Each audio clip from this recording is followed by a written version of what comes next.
Hey guys, me again, back with another Cybertruck accessory review. Today we'll be going through some mud flaps. These were made by Maiker Off-Road. That's M-A-I-K-E-R. As always, the links will be in the description below. But these are some ABS mud flaps for the Cybertruck. So we'll be going through how to install these. They give you obviously 4 mud flaps, as well as the little plastic securing pins. So I'll be showing how to install these, but first I need to remove the existing mud flaps that I have by Best EV Mod. So let me get started with that process. Alrighty, before I remove the Best EV Mod mud flap, I wanted to compare the two. So this is the Maiker Off-Road. So right off the bat you can tell they've sort of made this more of a one-piece look. I never really liked how Best EV Mods had this sort of concave thing going on in here that faces the wheel, but I like how they've sort of flattened this face out to give it a more flush appearance with your wheel well. So kudos to Maiker for doing that. I've noticed they also have a little drainage hole, so that was smart of them, since this likely is not going to be completely waterproof. There will be some water that will get inside of it. So that little drainage hole will allow any water to simply just come out. So didn't think of that. That's a great idea. It's probably why they didn't do a sealed off look, but I'm sure that increased costs as well. You've got to make more plastic, but I really prefer this look over that one. So let me pop off the old one. I don't think there's an easy way to get them off. I think I have to just pry them off, but wish me luck on that. I think this is going to take me a bit. Alrighty, that wasn't too bad. I just had to pry them off. Luckily, Best EV Mod provided this handy tool. I still had it around, so they did not provide me, Maiker did not provide any way to pop off existing plastic pins, but I do remember the Tesla pins. Those came right out with just a flathead screwdriver, so you don't need a fancy tool to remove the Tesla ones that are just holding this plastic in the wheel well. This is what the new pins look like, and it should allow me to easily remove these, since you can fit a little flathead underneath there, and that should allow this to pry out more easily and without completely damaging it. So it shouldn't be a one-time use pin, but we'll see when I remove them, since I'm installing some vinyl along my fenders, well, everywhere along my black plastic. I'll be installing some more of that vinyl armor I posted about from Sticker City. I've got more of that on the way, so I'll need to take these off to get underneath it.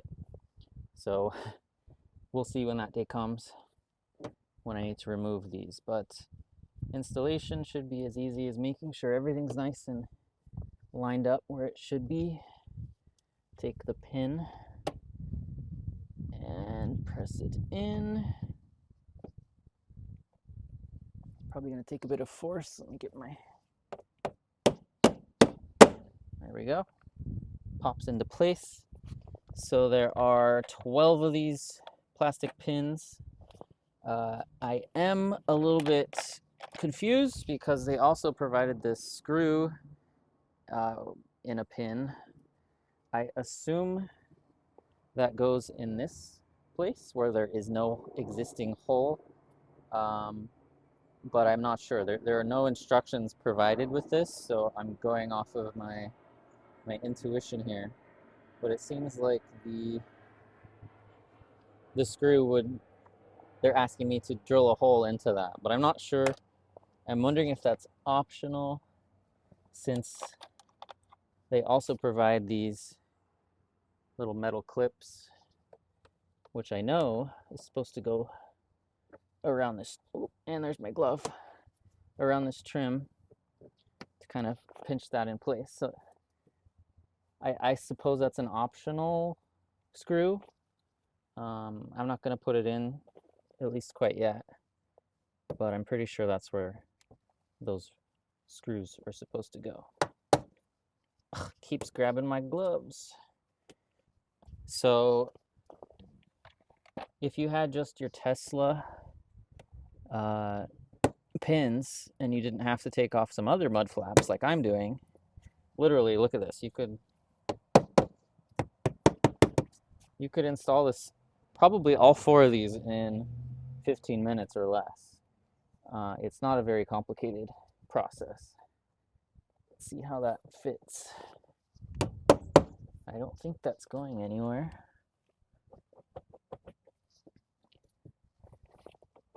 Seems fine.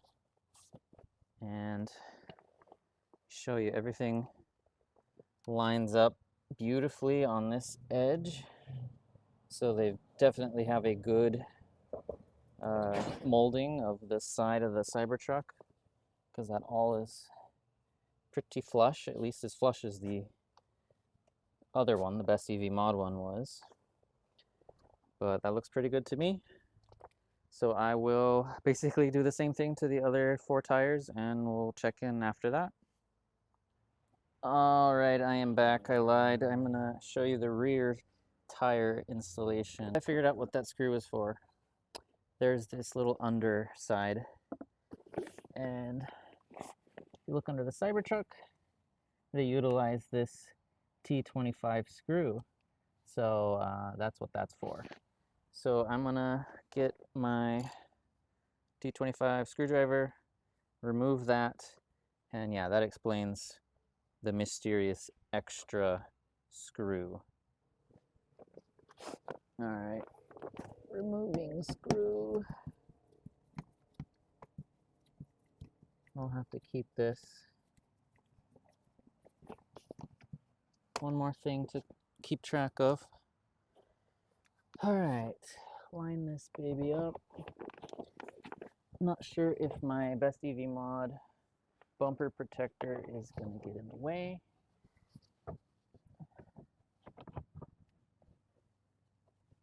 Something was eating into my my bumper. I think that might be from the old mud flap.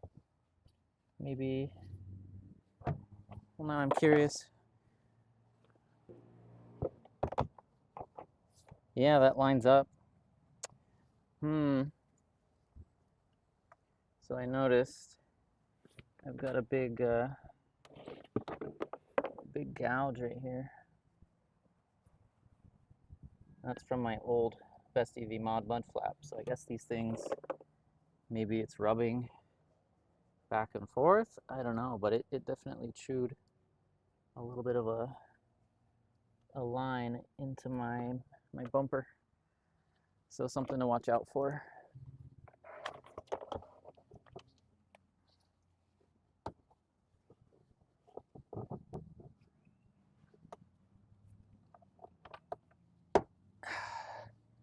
I'm just gonna place them in like halfway, just to try and get this thing in position. But yeah, there's four on each of these, but there were only 3 on the front. Oh, these insert really nice and smooth. Oh God. Okay, all 4. And the screw, that I'm gonna need a screwdriver. Let me find my screwdriver. All right, update on this. So I ended up not using these screws that they provided me. I just reused the Tesla screw, the T25, and I just put that back in there. So this actually did not need one of the pin holders. It explains why my math wasn't adding up, because there's 3 of these in each front, 4 of them in the back. So this is for the next, on the left side, the 3, on the left side rear, the 4, and then you've got the 2 screws, but I'm going to use the Tesla screws instead. So don't use those. just use a Tesla screw. That way you don't have to keep track of that forever, and that'll work out.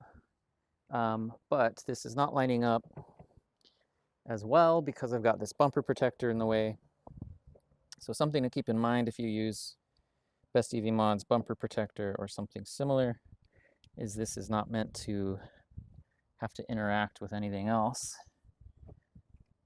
So I don't know if I can shave off a piece so that it can get a little bit closer to the edge there, because it lines up beautifully everywhere else. Nice and close right here, but this is pushing it off. So I can't really get any tighter back here either. It's kind of what you get is what you get. This is very flexible plastic. It's got a lot of give to it. Seems that's the problem. If this was a little stiffer, maybe. I don't know. Even then, like, they did the best they could with the existing holes. It's just that my bumper protector's in the way. So you'll be fine as long as you don't have something in the way. I guess Best EV Mod could have cut this short, but then that would look weird unless you have a mud flap. So there's no winning unless whoever makes a bumper protector also makes their mud flap compatible, or vice versa. So yeah, that'll bug me, but I'll get over it. Maybe I'll find a way to trim this down so it can rest a little bit closer, but something to keep in mind. So yeah, I will finish off the other side, which directly mirrors this right side. But let me get a close-up of the finished look. Oh, by the way, super useful to rotate the Cybertruck tires on the front and the back so that you can more easily get into your wheel well. Forgot to mention that. But yeah, that lines up great inside. Looks fantastic as well. Same thing for the back. Really love how this is solid and not hollow like the old one. But you always want to be careful when you put these aftermarket mud flaps on, because if you lower your Tesla, your Cybertruck, it could break these. So be aware of any curbs, especially if you back in. That's what I was guilty of, was I backed up to a curb. So my tailgate was hanging off. And I thought I'd geniusly lower the Cybertruck so that I could more easily load things into the back. And I ended up crushing my mud flaps on this grass. Just a little bit. I remembered too late, but luckily the ground is soft. I wonder, now that I say that out loud, how much do you want to bet that's what caused this damage? It was probably from being forced up. So there you go. It's not their fault. I bet it was my fault. I just remembered I did that, and I bet that caused this to basically cause some damage. Anyways, I think that'll wrap it up. I'm just gonna mirror the other side, so I'll stop rambling and see you in the next video. Be sure to give me a like, subscribe, hit the ring bell. More good stuff coming soon. See you next time.